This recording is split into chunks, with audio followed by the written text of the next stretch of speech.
For example இப்போ நீங்கள் வந்து ஒரு ரூமை பூட்டிட்டு வந்துட்டீங்க, கார் ஓட்டி கிளம்புறீங்க. அம்மா கேட்குறாங்க, டேய் ரூமை பூட்டிட்டியடா அப்படின்னா, பூட்டிட்டம்மா.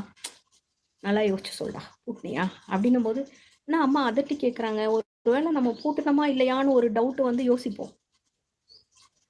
நான் பூட்டினதாதாம்மா நினைக்கிறேன் அப்படின்னு பாக்கெட்டில் கை விட்டு கீ எடுத்துட்டேன், பூட்டினேன் பாருன்னு ஒரு ப்ரூஃப், ஒரு எவிடன்ஸ் அந்த கையில் கீ இருக்கும்போது எஸ் நான் பூட்டியிருக்கேன். அது புத்தி. எவிடன்ஸோட கன்ஃபார்மாக ஒரு விஷயத்த சொல்கிறது புத்தி. அந்த நடுவில் பூட்டினியா இல்லையான்னு ஒரு கேள்வி கேட்டோன்னா ஒரு டவுட் வந்துச்சுட்டு போச்சு பாருங்க.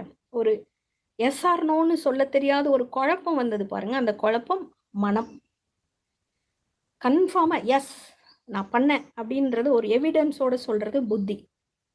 தெரியலையேம்மா நீ கேட்டோன்னே எனக்கு தப்பாக எனக்கு டவுட் வருதே, ஒரு நிமிஷம் ஒரு காரை வேணால் திருப்பி கொண்டு போய் பார்த்துட்டு வரலாம். ஆனால் இதெல்லாம் மனம் பண்ணுற வேலை. அடி யூட்டன் அடி, திரும்ப வீட்டுக்கு போய் பார்த்துட்டோன்னா பார்த்து